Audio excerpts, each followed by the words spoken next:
Selanjutnya, refleksi haul dan pandangan anak muda terhadap sosok Al-Maghful Kiai Haji Abdul Wahab Basbullah oleh Gus Miftah Maulana Habibur Rahman. Kami persilakan. Maka bagaimana Gus sifat kita kepada para habaib? Waktu itu saya bilang, saya sampaikan, tolong bedakan antara sosok dan perilakunya. Sosoknya wajib kita hormati. Ahlu Baitul Mustafa tuhuri, mereka tuhur. Tetapi perilakunya tidak harus dihormati, tidak harus diikuti. Maka kemudian dalam kitab taklim kita mengenal istilah al-hurmatu khairum minat ta'ah. Hormat itu harus lebih didahulukan dibandingkan taat. Kalau memang perilakunya tidak sesuai, kenapa harus kita ikuti? Loh, tapi kan sekarang lagi ngetren Gus, ada kriminalisasi ulama. Kriminalisasi dari mana? Siapapun itu sosoknya, ketika perilakunya melanggar kriminalitas, maka kemudian dia harus mendapatkan proses hukum. Entah itu habib, kiai, pejabat, semuanya sama. Sosoknya nggak pandang bulu. Kalau kemudian melanggar, ya harus ada proses hukum. Lah, kalau proses hukum kepada orang yang kriminal itu bukan kriminalisasi, tapi proses hukum kepada ulama yang kriminal.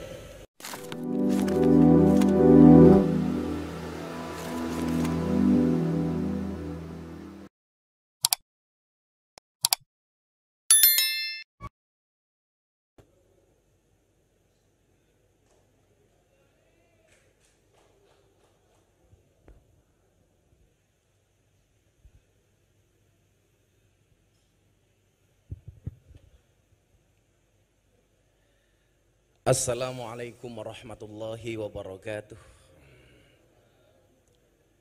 Alhamdulillahi rabbil alamin wa kafa. Assalatu wassalamu ala sayyidina Muhammadinil Mustafa wa ala alihi wa sahbihi ahli sidqi wal wafa. Amma ba'd. Hadratal muhtaramin, para masyayikh, al-akhos, sedaya dzurriyah, Nyai Hajah Mahfudhoh Wahab, Nyai Hajah Hisbiah Wahab, Nyai Hajah Munjidah Wahab, Kiai Haji Hasib Wahab, Kiai Haji Raqib Wahab, saha sedaya dzurriyah ingkang estu kawula takzimi. Pak Kiai Said, yang saya biasa menyebut beliau dengan sebutan Buya, yang mudah-mudahan Allah panjangkan umurnya dalam kebaikan. Guru kita semuanya, saya pertama kali dapat ijazah dari beliau ini kitab Al-Muqtatafat sekian tahun yang lalu. Saat itu rame-ramenya MTA nyerang amaliyah Nahdlatul Ulama, dan saat itu saya dan beliau sama-sama dilaporkan ke polisi. Beliau yang saya hormati Kiai Marzuki Mustamar, yang sudah mulai meninggalkan dunia hitam karena rambutnya putih semua. Pak Kiai Mustafa Akil, dan yang saya hormati Ibu Khofifah. Saya akhirnya punya alasan ketika dulu orang bilang, anakmu masuk pondok mau jadi apa? Kamu anaknya dimasukkan ke pesantren, besok mau makan apa? Hari ini terjawab, santri bisa menjadi apapun. Santri bisa menjadi presiden, contohnya Gus Dur. Santri bisa menjadi wakil presiden, Kiai Ma'ruf Amin. Santri bisa menjadi gubernur, Ibu Khofifah. Santri bisa menjadi bupati, Ibu Munjidah. Dan santri bisa menjadi kiai viral. Ya.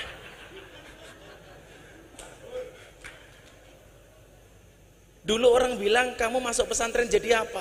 Maka begitu santri jadi orang kaya, orang mulai ngomel lagi. Kamu menjual ilmu agama untuk dunia. Begitu jadi pejabat, ngomel lagi, menggadaikan ilmunya untuk jabatan. Begitu santri miskin gak bisa makan apa-apa, dia akan bilang lagi, tuh gue bilang apa? Santri tidak bisa jadi apa-apa. Maka terima kasih Bu Khofifah menjadi teladan bagi kami. Mudah-mudahan seperti doa kita bersama, Allah akan lebih tinggikan derajatnya lagi. Amin Allahumma amin. Bapak Ibu dan para santri yang saya muliakan, sungguh berat rasanya ketika Gus Edo WA saya, Gus diminta hadir di haulnya Mbah Wahab. Saya bilang nggak pantas, yang rawuh sudah kiai-kiai luar biasa. Saya teringat dengan kaidah fikih, idza wujudul ma' batalat tayamum. Kalau sudah ada wudu, tayamumnya batal. Bagaimana kemudian tadi Kiai Marzuki menggambarkan nasionalisme dari Mbah Wahab Hasbullah, menceritakan bagaimana Rasulullah mencintai Makkah sampai kemudian ketika Kanjeng Nabi hijrah ke Madinah, dia mengangkat tangannya kemudian berdoa, Allahumma habib ilainal Madinah kahubinah ila Makkah o asyad. Begitu luar biasa. Saya bilang sama Gus Edo, mbok jangan saya. Beliau bilang, Gus, ini bukan permintaan tapi dawuh. Kalau dawuh jatuhnya fi'il amr. Kalau fi'il amr berarti perintah. Nah, kalau perintah saya nggak bisa kemudian menolak. Niat saya apa, Bapak Ibu yang saya muliakan? Niat saya hanya tabarukan ngalap berkah. Saya ingat betul, saya tersinggung dengan sangat keras ketika ada Ustadz Wahabi mengatakan ngalap berkah kepada kiai itu tidak ada dasarnya. Saat itu yang menjadikan saya tersinggung apa? Video klip yang diputar kebetulan Syekhina wa murabbi ruhina Mbah Maimun Zubair, ketika beliau meninggalkan kursinya, air putih yang beliau tinggalkan diperebutkan para santri, dan dia mengatakan ini nggak ada dasarnya, ini nggak ada dalilnya. Apakah kemudian dia buta ketika seorang Imam Malik bermimpi ketemu dengan Rasulullah, yang di dalam mimpinya Rasulullah mengatakan kepada Imam Malik, wahai Imam Malik, baligh salami ila Syafi'i, sampaikan salamku kepada muridmu Syafi'i. Begitu terkejut Imam Malik, Rasulullah mengirimkan salam kepada Imam Syafi'i. Akhirnya Imam Malik mengutus santri seniornya untuk sowan kepada Syafi'i. Wahai guru Syafi'i, ada pesan dari guru kita Imam Malik bahwa semalam beliau bermimpi ketemu dengan Rasulullah dan beliau menitipkan salam kepada engkau. Begitu bahagianya Imam Syafi'i, sampai kemudian Imam Syafi'i mencari oleh-oleh yang akan dia berikan kepada santri ini, karena dia ingat betul, wa idza huyitum bi tahiyatin fahayyu bi ahsana minha aw rudduha. Ternyata yang paling bagus yang dimiliki oleh Imam Syafi'i hanya jubah yang dia pakai. Jubah dicopot kemudian diberikan kepada santri ini. Santri pulang dengan begitu senang karena mendapatkan tahadus bin nikmah dari seorang Imam Syafi'i. Begitu sampai pondok ditanya sama Imam Malik, nak, kenapa kamu tertawa sendiri? Apa yang kamu dapatkan dari Imam Syafi'i? Pak Kiai, saya dikasih oleh-oleh jubahnya Imam Syafi'i. Apa kata Imam Malik? Boleh nggak saya pinjam jubahnya? Akan saya cuci jubahnya Imam Syafi'i, kemudian air bekas cucian Imam Syafi'i akan saya minum, kata Imam Malik. Dan ternyata benar. Jubahnya Imam Syafi'i dicuci, kemudian air bekas cuciannya diminum oleh Imam Malik. Kemudian sang santri bertanya, itu kan santrinya panjenengan Kiai. Apa jawaban Imam Malik? Ini bukan manusia main-main loh. Sampai Rasulullah nitip salam sama dia. Apakah fakta ini tidak menjawab bahwa ada keberkahan dari orang-orang soleh? Bagaimana kemudian Imam Malik guru begitu menghargai Imam Syafi'i? Satu saat ketika Imam Syafi'i memberikan pengajian di Masjid Nabawi, dengan mengendap-endap dia datang karena khawatir ketika datang dengan terang-terangan akan membuyarkan fokusnya Imam Syafi'i.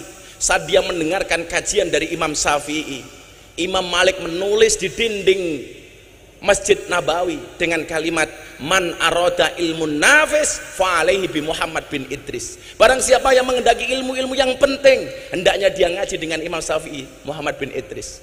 Begitu selesai beliau pergi, Imam Syafi'i datang melihat khat kiainya, beliau tidak lupa. Akhirnya menuliskan satu kalimat di bawah khatnya Imam Malik, wa kaifa yakunu dzalik wa ana tilmidu Malik.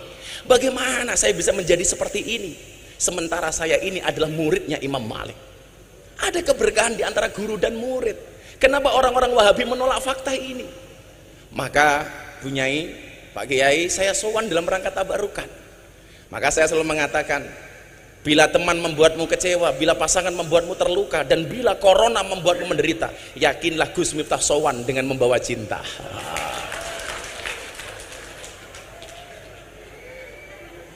Cinta saya kepada santri tambak beras seperti air kencing di dalam kolam renang. Maksudnya apa? Wujudnya tidak nampak tapi hangatnya bisa dirasakan.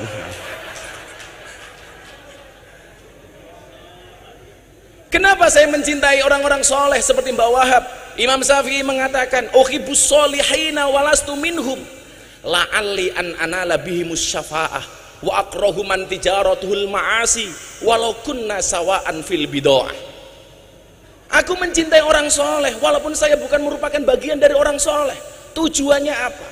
La'alli an anala bihimus syafa'ah, supaya saya mendapatkan pertolongan kebaikan dari orang-orang soleh.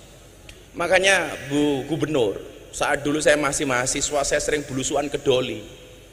Yang saya sebenarnya usul waktu itu dengan Pak Wakil Wali Kota, saya bilang, Mbok Doli namanya diganti nopo Gus? Alfa Doli, biar lebih keren dikit lah.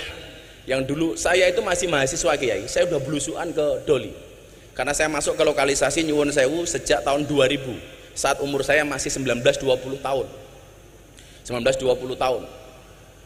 Waktu itu kemudian ini saya sampaikan kepada mereka, kenapa kamu harus ngaji? Kadang-kadang saya berikan kisah terhadap ulama-ulama yang harus kamu mengerti. Alasannya ini, uhibbus solihina walastu minhum. Kita mencintai orang soleh walaupun kita bukan merupakan bagian dari orang soleh. Tujuannya apa? La'ali an anala bihimus syafa'ah. Saya pengen mendapatkan syafaat dari Mbak Wahab. Apalagi jelas yang nasabnya bagus. Walaupun kemarin saya dihajar sedemikian rupa gara-gara saya ceramah di gereja, diasar miftah nasabnya orang jelas. Saya mikir Pak Kiai, ternyata persoalannya bukan masalah nasab, tapi masalah nasib. Karena nasab tidak berbanding lurus dengan nasib, apalagi dengan nisab. Persoalannya bukan di masalah pendapat, tapi masalah pendapatan. Saya dihajar. Saya dari dulu bilang, a'rifu angsabakum tasilu arhamakum. Pentingnya nasab hanya itu. Karena menurut saya lucu ketika kita menggambarkan mbah-mbah kita luar biasa, sementara kita hari ini bukan siapa-siapa. Harusnya malu. Ketika kita membaca manaqib mbah-mbah kita yang begitu luar biasa, sementara posisi kita hari ini tidak bisa apa-apa. Makanya kemudian Imam Al-Ghazali mengatakan, sarafun nasab min salasi jihatin. Kedudukan nasab itu minimal ada 3 sisi menurut Imam Ghazali.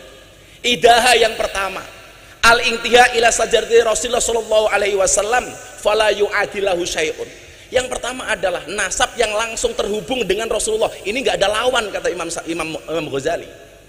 Tapi perlu diingat, kok lama-lama saya mikir begini ya, saya diundang sama MNC Group untuk berbicara waktu itu bagaimana kita bersikap kepada para habaib.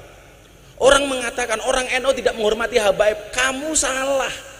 Orang Indonesia belum kenal habaib. Habaib datang ke Indonesia, yang ngopeni itu orang NU. Orang NU.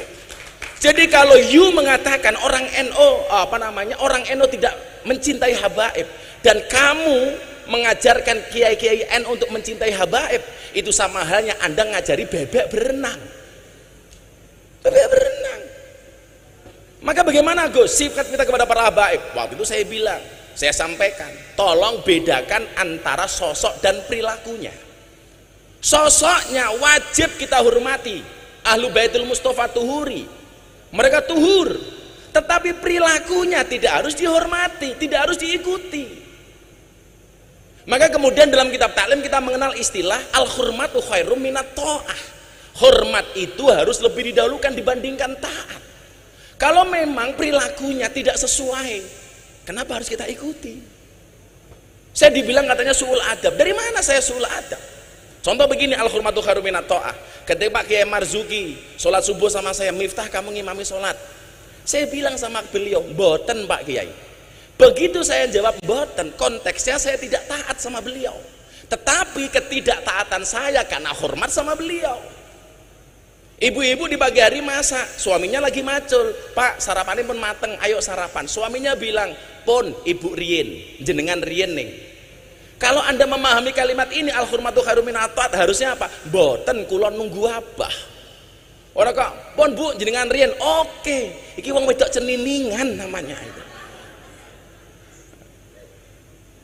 Saya itu kalau ngomong soal keluarga seneng ya, karena besok saya tanggal 24 Juli itu ular-ular manten anaknya Pak Ketua MPR, yang kebetulan saksinya Pak Jokowi.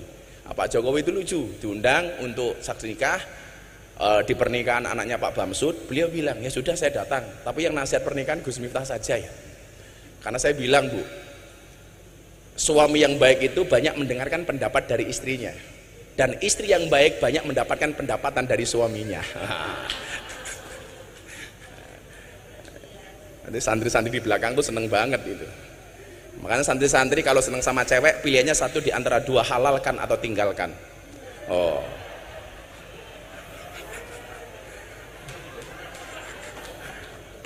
menaklukkan santri putri tidak dengan I love you, tapi dengan kobil tuh. Nah. Makanya santri itu kalau ketemu cewek, kamu bilang, non mati ketemu bak saja dibaca iklab, masa aku ketemu kamu tidak ijab? Lah gitu seharusnya.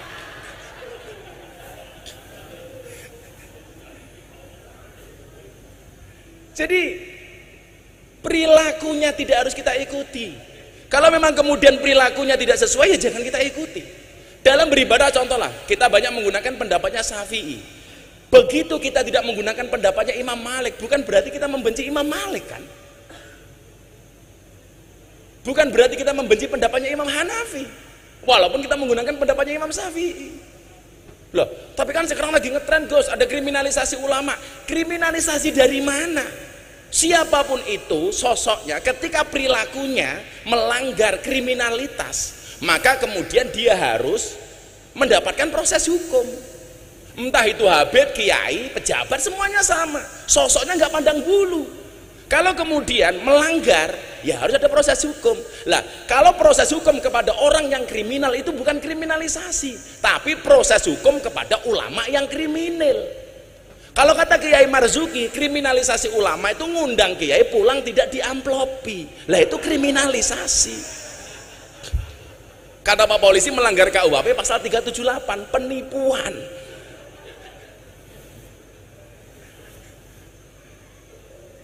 Kok gampangnya kita mengatakan kriminalisasi ulama?